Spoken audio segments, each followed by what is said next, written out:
Oke, di kesempatan pagi hari ini ketemu lagi dengan saya di program Indonesian Edna Podcast. Halo sahabat-sahabat sekalian, jadi pagi hari ini saya sudah ada di samping saya salah satu narasumber yang sangat luar biasa, dan mungkin kali ini teman-teman akan belajar banyak tentang bagaimana pengembangan manajemen yang baik berkaitan dengan problem informatika. Di samping kita sudah ada Profesor Dr. Roro Tuti Sri Haryati Eskepmars. Yes. Apa kabar Ibu? Alhamdulillah sehat. Apa kabar? Alhamdulillah Ibu, alhamdulillah. Kita tuh hari ini sangat senang sekali Prof karena bisa ketemu sama Prof langsung dan kondisinya. Sudah lama ya tidak bertemu ya. Karena memang proses pandemik yang membuat kita kadang-kadang nggak bisa ketemu langsung, dan di kegiatan ini itu kita berharap itu bisa banyak dapat masukan Prof, karena memang kebanyakan kegiatan dari keperawatan memang butuh banyak informasi teknologi terkait dengan ini. Dan teman-teman ketahui bahwa Prof ini salah satu adalah profesor yang mengembangkan manajemen sekaligus interest dalam kegiatan nursing informatika, dan di kali ini beliau akan memaparkan banyak terkait dengan bagaimana pengembangan terkait manajemen kita di Indonesia, dan kira-kira bagaimana untuk kita sebagai perawat sendiri itu bisa mengembangkan dengan baik. Prof, kemarin baru selesai mengadakan bakti sosial, Prof. Ya, alhamdulillah sudah selesai, dan kita bersyukur banyak yang support, dan yang terpenting adalah masyarakat ya. Karena kita tujuan Baksos ini dikembalikan untuk kemaslahatan di masyarakat. Ya, Prof, itu kan kemarin salah satu bakti sosialnya kita ketahui bahwa Prof sekarang lagi mengembangkan yang namanya Wisma. Itu boleh cerita nggak, Prof, Wismanya kenapa dikasih nama demikian, dan kenapa sih pilihnya hatinya ke Wisma tuh, Prof? Iya. Boleh cerita ya. Jadi kan tadi dikenalkan sebagai profesor di bidang manajemen keperawatan ya dan informatika. Jadi kita tahu bahwa pelayanan keperawatan itu ada dua jenis. Yang pertama tentang services, jadi manajemen. Yang kedua adalah asuhan. Nah, untuk bisa melakukan asuhan yang baik perlu suatu pengelolaan. Jadi saya sudah belajar manajemen ini mungkin bertahun-tahun. Saya sebagai saat ini pembina di KARS, Komisi Akreditasi Rumah Sakit, kemudian juga surveyor, kemudian juga di rumah sakit sebagai komite, mengajar juga di bidang manajemen. Kemudian kita ingin punya model asuhan gitu, yang dikelola dengan baik. Kita tahu sudah ada rumah sakit, sudah ada puskesmas, tapi bagaimana ya kalau bisa keperawatan itu muncul gitu, muncul kelihatan asuhan yang dikelola oleh manajemen keperawatan, kemudian bisa dirasakan langsung oleh masyarakat. Nah, saya punya pengalaman, ibu saya dulu sakit cukup panjang dari tahun 2012 sampai 2018. Di dalam proses itu kita sebagai keluarga up and down. Ketika perawatan kita mendampingin, ketika pulang kita berusaha juga yang terbaik. Tetapi kadang-kadang ada rasa menyesal juga karena tidak bisa full untuk merawat, karena satu bekerja dan juga punya keluarga. Nah, terpikir di saat-saat yang kondisi yang perawatan tadi itu bagaimana ya kita mendapatkan support. Ada perawatan yang memang didesain bukan rumah sakit, tetapi rumah yang nyaman, yang bukan untuk tinggal sementara, tetapi ketika kita butuhkan itu ada yang membantu kita. Gitu. Ada saat ini yang sudah berkembang adalah home care, jadi home visit. Gitu. Tapi kadang-kadang kita anak dari orang tua yang mungkin sakit atau orang tua yang punya disabilitas itu mempunyai ruang waktu yang bisa misalnya perlu rekreasi, perlu umroh dan sebagainya itu, tapi kita tidak mungkin meninggalkan dan kita tidak mungkin juga mengajak beliau. Nah, kita butuh tempat yang bisa dalam arti bukan untuk menitipkan dalam tanda kutip yang seperti panti Breda yang sosial begitu, betul. Tidak, tetapi lebih ke arah menitipkan sementara kita ada tugas atau umroh atau apa, tetapi kita mempunyai kenyamanan bahwa kita itu yakin dirawat oleh profesi yang tepat.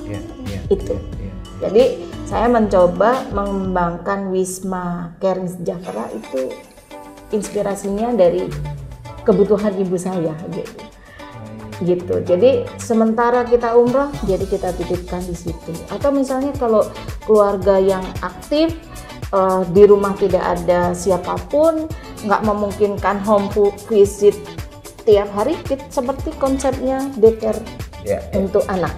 Itu bisa, karena di Jepang itu sudah banyak sekali, di Taiwan juga sudah banyak sekali, di Indonesia belum gitu. Jadi seperti itu. Kemudian juga seperti ibu saya pulang masih pakai kateter, masih pakai NBT gitu. Nah, kadang-kadang kalau dirawat di rumah itu ada beberapa anggota keluarga, misalnya yang punya anak kecil dan sebagainya, itu merasa tidak nyaman, takut dan sebagainya gitu. Nah, untuk itu di rumah Wisma Caring Omah Tirah ya kita sebut. Omah Tirah itu omah istirahat sementara gitu. Nah, itu bisa juga menerima yang kebutuhan transit dari hospital ke rumah gitu. Jadi misalnya 1 minggu yang pasca sakit, atau bahkan misalnya ibu hamil postpartum yang tidak punya support system, kemudian masih bingung anaknya mandiinnya siapa, kita bantu, itu seperti itu. Nah, tentunya Wisma Caring ini konsepnya bukan konsep untuk sakit, tetapi lebih ke arah wellness serta pendampingan bantuan dari tadi kebutuhan dasar untuk memenuhi klien kita gitu. Jadi di konsep rumah yang nyaman, ada ruang tamunya, ada dapurnya gitu, seperti itu. Ada juga yang bentuknya seperti bangsal, karena mungkin kaitannya ada juga yang mungkin pembiayaannya yang terlalu berat kalau model rumah. Jadi kita coba buat itu. Nah, kita juga gabungkan dengan praktik mandiri, keperawatan yang mungkin ke depan juga bisa menjadi pasienkes, sehingga dekat gitu, dekat. Jadi kalau ada kebutuhan dari tenaga kesehatan, ya kita langsung bisa penuhi. Itu seperti itu. Wah, keren sekali ya. Apalagi tadi berkaitan dengan kebutuhan orang tuh bisa memilih apakah kondisinya memang butuh setting rumah atau kondisinya butuh settingnya ada rawatan seperti itu Prof ya. Jadi mereka bisa langsung datang ke sana dengan kebutuhan fasilitas yang memang dia tentukan. Oke, aku mau butuhnya kayak gini dengan kondisinya seperti ini, begitu ya Prof ya. Luar biasa sekali Prof, dan sangat inspiratif sekali karena kegiatan daripada program ini tuh kan pasti berkaitan dengan pengembangan di keperawatan itu sendiri sih Prof ya. Nah, berkaitan dengan itu sendiri Prof, bagaimana sih cara Prof sendiri untuk membuat sebuah salah satunya kayak ini cara jualnya tuh modelnya macam ini. Itu gimana? Iya, jadi kita memang mencoba melihat pasar dunia dulu ini, karena kebetulan pengalaman pernah ke Jepang, ke Taiwan yang bentukan seperti ini itu banyak sekali. Gitu. Tapi di Indonesia kok belum ada ya? Saya jujur, Nurskana beberapa periode ini suka ditanya, ini ada kebutuhan seperti ini kita bawa kemana ya, atau home visitnya gimana ya gitu. Selama ini akhirnya saya ya udah saya share kepada peer yang memang punya gitu. Nah, saya berpikir berarti sebenarnya pasar kebutuhannya itu ada gitu. Dan saya meyakini beberapa tahun ke depan model seperti ini akan berkembang dan menjadi kebutuhan, karena memang di awal kita harus mencari memperkenalkan dan sebagainya. Nah, itulah sebabnya salah satu yang kita laksanakan adalah bakti sosial. Nih, beruntungnya bakti sosial ini termasuk sosialisasi ya, memperkenalkan apa yang kita punya. Ini ada loh, punya perawat gitu, punya perawat. Tidak hanya pengobatan, bukan pengobatan, tetapi bagaimana membantu menyehatkan melalui proses preventif, promotif, kemudian wellness center dan sebagainya. Alhamdulillah Baksos kemarin sukses ya, didukung dari banyak nih dukungannya dari kampus, ada Nuva, ada Buker, dari Buker, kemudian ada dari Bururan Indo Global Care, ada Global Pharma Care, Hansaplas gitu. Itu luar biasa. Belum lagi dukungan warga, RT, RW, itu luar biasa. Saya jadi bangga gitu. Ini keniscayaan ini kalau seperti ini gitu. Keniscayaan banget, benar-benar semangat gitu. Nah, beberapa yang akan kita lakukan juga ya nanti terus sih, kita kebetulan lokasi di Tanah Baru Depok, sebelah dengan sekolahan cukup besar. Kita juga nanti akan gandeng dari sekolahan, jadi gandeng kader, gandeng ini ya, untuk karena memang tujuan kita lebih ke arah masyarakat sebenarnya, lebih ke arah tadi ada kebutuhan. Terus di zaman eranya sudah digitalisasi, ya jujur saja karena kebetulan interest saya juga informatika, sudah mulai nih digital marketing, dari mulai Instagram, YouTube, wah udah tahu deh ini ya. Semoga ini bisa ya masif untuk information. Nah, seperti yang diketahui, kebetulan ini sudah mulai nih berjalan. Rumah sehatnya itu sudah sold beberapa. Dan perlu diketahui, dapat informasinya ternyata dari Instagram gitu. jadi memang ini sudah mulai ini. Jadi kita memang teknologi itu digunakan untuk kebaikan. Jangan mempunyai antipati terhadap sosial media, karena sosial media ini kalau kita punya 3 kompetensi, ada literasi komputernya, literasi informationnya, ini yang penting bagaimana etika dalam menggunakan sosial media, kemudian juga bagaimana menjaga keamanan, privacy, nah itu pasti. Dan yang terakhir adalah bagaimana knowledge management data.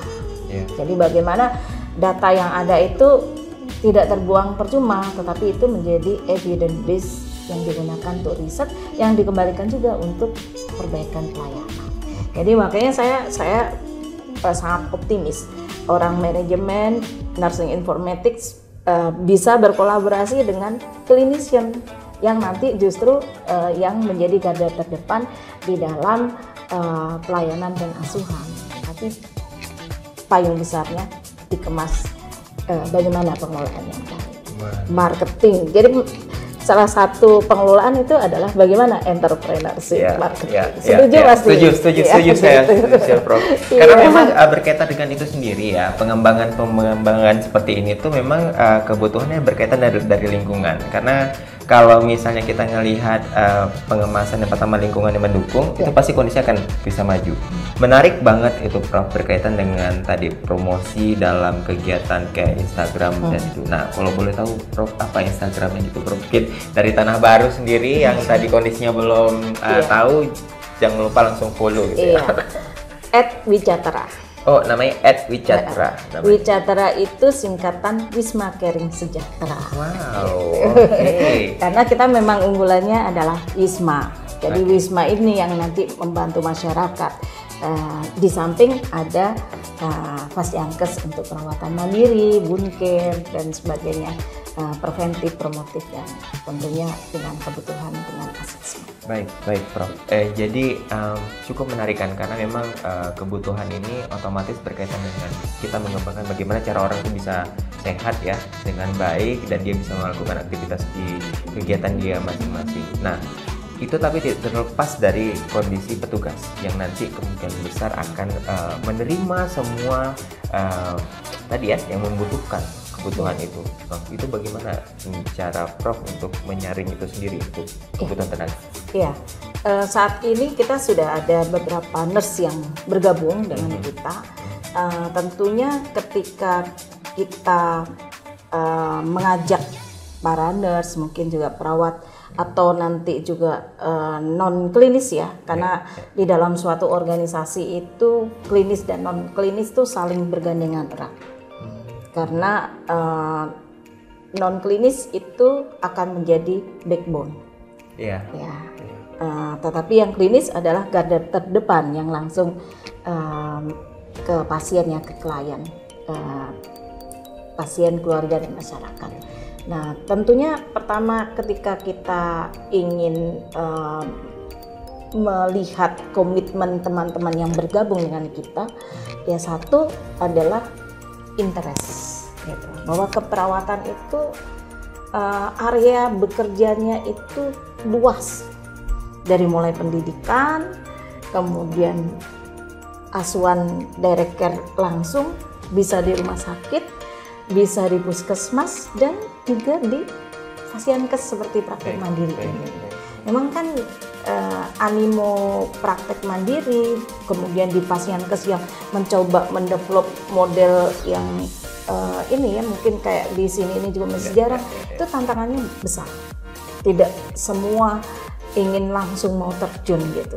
Hanya orang-orang yang punya ya mindset untuk in the future itu sangat inovatif dan sebagainya, itu yang kita tunggu gitu. Jadi teman-teman yang nanti punya interest yang sama, melihat masa depan yang lebih, oh ya ini keperawatan harusnya bisa mandiri, bisa lebih maju, ya itu yang kita akan bareng-bareng nanti bekerja sama untuk mengembangkan bersama. Saya rasa timnya Nuskana banyak ini ya, seperti ini. Gitu, karena saya banyak belajar soalnya. Masya Allah. Gitu. Jadi memang kalau berkaitan dengan tenaga itu memang harus dipilih itu yang memang betul-betul hatinya itu akan barengan dengan misi dan visi kita sih, Prof. Memang kalau misalnya Prof bilang tadi kondisinya memang oke, ini yang klik dan ini yang harus diambil dengan kegiatan keperawatan yang mau dikemas, saya pikir itu sangat luar biasa, Prof. Kayak gitu. Prof, ini kan berkaitan dengan kondisi pengembangan keperawatan dan nggak banyak perawat itu kondisinya bisa buka praktek, kan kayak gitu. Pasti ada dong kondisi tadi suka dukanya dalam proses pengembangan ini, kemudian tantangannya untuk mengembangkan itu gimana sih, Prof, dalam proses ini? Iya, yang pertama keberhasilannya pasti on progress itu kita catat ya. Iya. Dan saya sangat bersyukur ya, Allah menuntun kita sampai di titik ini. Karena jujur saya mempunyai inspirasi ini adalah dari ibu saya. Gitu. Di saat kondisi real yang membutuhkan perawatan dan saya dalam posisi ini gimana ya gitu, diajak tidak mungkin, ditinggal tidak tega, ketika ditinggal terus kemudian ternyata juga ada problem dan sebagainya. Itu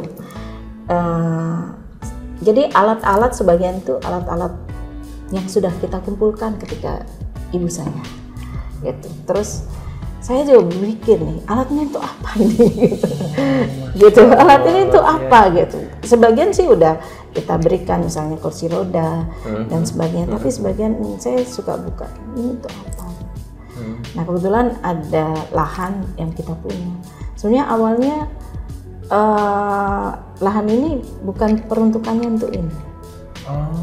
Awalnya peruntukannya mau mendirikan sekolah. Mendirikan sekolah. Sama-sama memang untuk masyarakat, sama-sama sangat mulia. Tapi saya akhirnya diskusi. Kebetulan ada keluarga, ada tim, anak saya juga. Ternyata anak saya pun kalau sekolah tidak terlalu tertarik.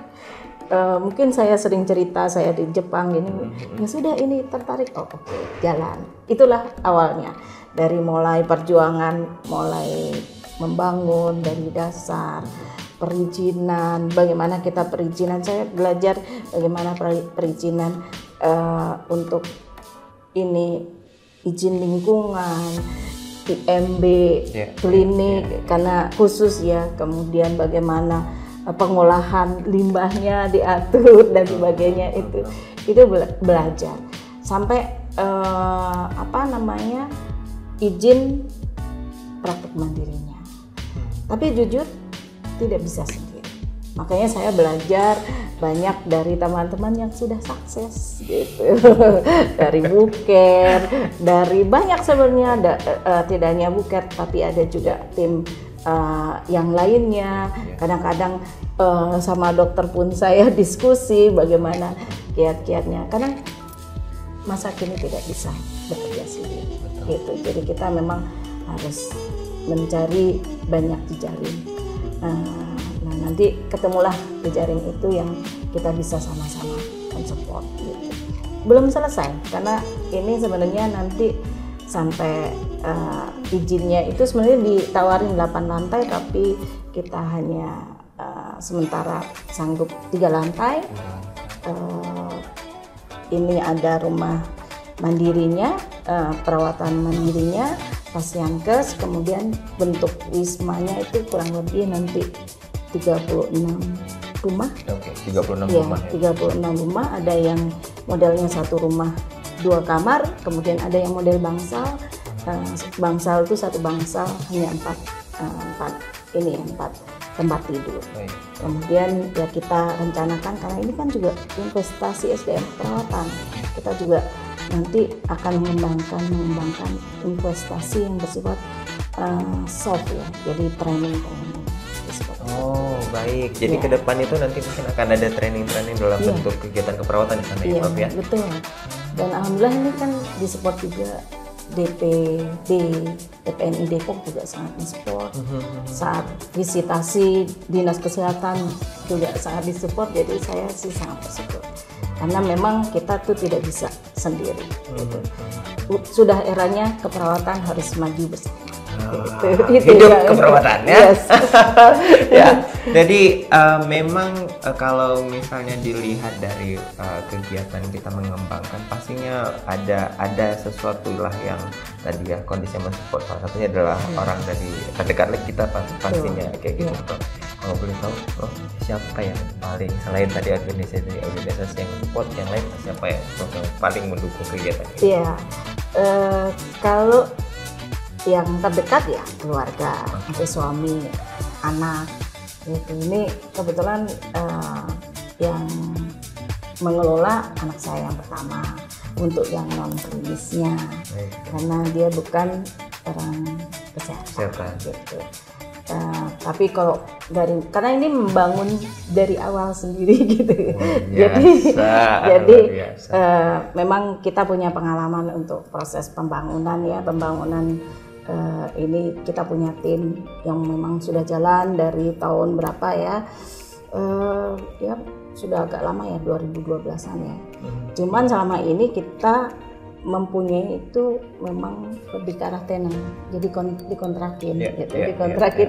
Saya berpikir masa begini saja ya, kita harus improve dong untuk keperawatan gitu. Jadi tenannya jangan hanya tenan yang terus habis itu ya udah biarin aja jalan gitu. Jadi bagaimana kalau kita membangunnya juga rumah sakit, rumah yang sehat gitu. Jadi kalau ada yang kita ada blok yang untuk rumah sehat dikontrakin, nah kita datang seperti kita ketika melakukan asuhan di keluarga di-assess, risikonya seperti apa, diberikan preventif, penyuluhan, edukasi, setiap bulan dilakukan pemeriksaan gratis gitu. Itu sudah dikalkulasi untuk biaya kontraknya. Kemudian juga ada grup healthy, mungkin nanti kita kembangkan misalnya setiap minggu senam sehat dan sebagainya gitu. Nanti kalau misalnya ada lansia, dia akan menjadi support juga, itu arahnya ke sana. Jadi ketika ada yang di rumah yang tadi perawatan sementara atau omah tira itu, kita juga minta dukungan dari tetangga-tetangga yang rumah sehat ini sebagai support gitu, sistem gitu sih konsepnya. Itu yang kita mimpi luar biasa ke sana gitu. Karena memang keterlibatan orang di lingkungan itu sangat penting sih. Betul. Memang kalau kita melihat pengembangan saat ini kan ya udah, kalau misalnya di sana ya berarti orang-orang khusus saja kayak gitu. Sebenarnya kan enggak, karena memang kalau misalnya ngelihat dari yang Prof bilang, kebutuhan untuk orang sehat itu memang kebanyakannya adalah dia harus menjadi role model juga di sana. Iya, jadi kita kasih edukasi cara pengelolaan sampah organik sama anorganik, begitu. Memang konsepnya dicoba seperti itu, gitu, karena ya saya yakin dengan seperti itu kan menjadi menular kebaikan untuk lebih sehat. Prof, dalam proses kita pengembangan ini pastinya ada kegiatan yang mau kita tunjukin selain dari memang tadi pengembangan keperawatan.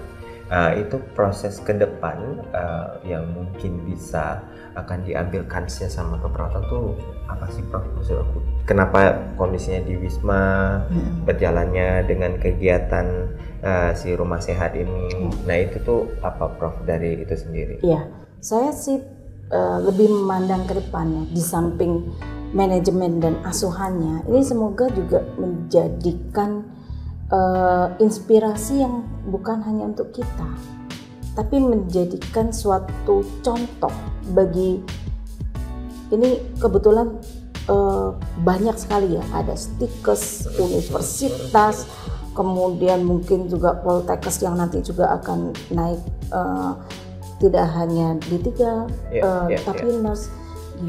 Bagaimana menciptakan suatu inovasi, bekerja di rumah sakit, bekerja di puskesmas, di pendidikan, itu baik. Tetapi ini ada juga loh peluang gitu. Jadi mereka pun inspirasinya tidak hanya untuk kita yang saat ini sudah mungkin existing jadi nurse, tapi saya itu mengharapkan justru calon-calon nurse ini yang mungkin sekian ribu di dalam tiap lulusan gitu. Jadi kita bisa gitu. Tidak hanya profesi yang lain yang mungkin saat ini mungkin sudah eksis ya di dalam mempunyai klinik dan sebagainya. Bahkan nanti ke depan kalau bisa berkembang, ini ada yang rumah sehat, kita juga bisa salah satunya menjadi rumah sehat. Karena Depok kan arahnya juga sekarang bukan rumah sakit ya, tetapi rumah sehat. Nah, betul. Itu punya perawat gitu. Why not gitu. Nah itu adik-adik kita yang nanti yang mengembangkan, atau Nuskanda yang masih muda gitu. Masya Allah, luar biasa sekali.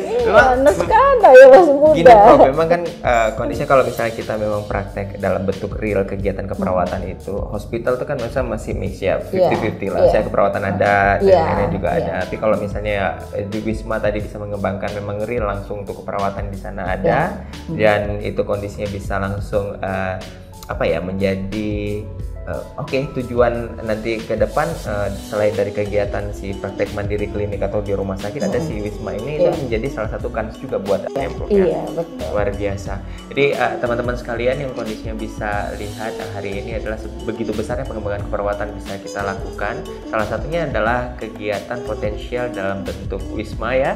Dan tadi mungkin teman-teman bisa lihat dari apa sih bisa dari awal bisa muncul yang namanya si Wisma ini, inspiratifnya Prof dari keluarga, kemudian dukungannya, sistem manajerialnya. Nah, terakhir nih Prof, kondisinya kira-kira kalau seandainya kita mau buka awal, mau ngikutin kegiatan Prof kayak gini, itu tuh apa yang harus kita persiapkan? Niat aja. Katanya begitu, berawal dari mimpi. Dan nextnya tentunya ya sama komitmen sih. Komitmen. Yang pertama niat, saya rasa gitu.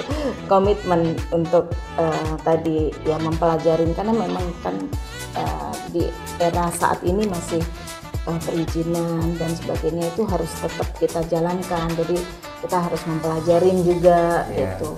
Kemudian belajar dari banyak pihak itu juga sangat penting gitu.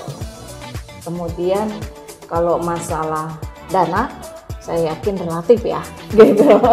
Relatif ya, itu bisa join, bisa individu, atau saya yakin ketika niat pasti ada jalan. Atau tanahnya banyak ya, Bro. Nanti kalau ini berhasil kita buat di Cibinong. Di Cibinong ada yang masih kosong gitu. Kita kembangkan juga di Bogor. Semoga ini di Cibinong lebih luas. Ya, Prof, berkaitan dengan ini sendiri, kebanyakan kegiatan keperawatan itu kan tadi mungkin ini bisa kita lihat bahwa ada orang selesai keperawatan tuh hanya ngajar doang kayak gitu, jadi klinik doang pada saat gitu. Kalau ini kan saya mandang Prof itu ada kegiatan orang sebagai yang namanya individual untuk mengajar, kemudian juga terjun juga menjadi klinisi gitu, kayak gitu. Nah, ini kan sesuatu yang kondisinya apa ya? Kalau misalnya kita lihat tuh jarang ada gitu, maksud saya. Prof, apa tips kira-kira buat mereka yang pengen kondisinya ya tadi ya maksudnya jangan di situ aja, harus kondisi itu apa, Prof? Saya ingatkan dulu dari undang-undang ya. Di undang-undang itu tanggung jawab keperawatan itu perannya itu tidak hanya kalau sudah direct care saja, tetapi ada 5. Sebagai care provider, artinya langsung. Jadi dimanapun jadi dosen, harusnya tetap dia melekat bahwa dia perawat yang punya STR, yang harusnya juga bisa melakukan itu. Sehingga memang antara pendidikan dan pelayanan itu harusnya ada connection. Jadi selama ini kan kadang-kadang putus, bahkan ngajar tidak textbook, tidak. Itu kita evaluasi diri, kita harus mengembangkan. Seperti saya mengajarnya karena memang kaitannya dengan manajemen. Saya tidak pernah hanya di kampus belajar dari textbook, tapi saya juga memerankan di fungsi yang kedua, yaitu sebagai pengelola. Gitu. Di rumah sakit sebagai komite. Kemudian kita coba masuk di area profesi. Karena kalau kita bekerja hanya di lingkungan itu, habis waktu kita. Pagi, sore, malam selesai. Kalau dosen ngajar, kemudian nanti banyak berinteraksi dengan mahasiswa, waktunya juga ya tidak akan cukup. Tapi kalau kita yakin bahwa kita juga sebagai pengelola, kebetulan pas saya interestnya di pengelola, saya masuk di Persib, Himpunan Rumah Sakit Seluruh Indonesia. Di sana akhirnya kita kenal relasi banyak. Di Komisi Akreditasi Rumah Sakit, di Ikatan Konsultan gitu, dan konsultan kesehatan, Himpunan Perawat Manajer, di PPNI pusatnya juga. Tidak ada riset. peran periset. Jangan kita ya udah selesai gitu, tapi kita apa yang kita gunakan kalau di nursing informatics itu kompetensi ketiganya adalah knowledge data management. Jadi bagaimana data ini dijadikan knowledge, understanding, jadi riset, menjadi ilmu lagi baru. Betul, gitu. betul. Ya, jadi terus pendidik jelas, karena di dalam seorang perawat menjadi edukator di pasien dan keluarga itu memang bagian dari kita. Tapi ada juga untuk yang siswa. Kebetulan posisi home base utama saya jadi dosen gitu. Ya. Kemudian yang terakhir advokat. Jadi ini yang penting juga bahwa kita semua kalau dari pakar-pakar etik dan sebagainya ya sebenarnya kita kalau sayang pada pasien kita akan membela pasien itu dengan melakukan asuhan yang benar. Gitu. Nah tipsnya ya komitmen aja. Karena kalau nggak komitmen waktu 24 jam kurang. Jadi 36 jam minta aja. Tapi kan tidak pernah gitu. Jadi membuat prioritas. Kapan kapan kita yakinkan bahwa kita peran ini memang harus dijalankan. Kemudian memang proporsi kita itu di mana. Kalau misalnya dosen presentasinya paling banyak adalah mengajar, ya tidak apa-apa. Tapi ingat yang lainnya ini kita punya tanggung jawab juga gitu. Nah, begitu. Jadi kita membuat proporsi. Kalau sudah jadi manajerial bukan berarti kita terus ada anggapan oh itu nggak boleh praktek. Nah, itu juga menurut saya kurang pas.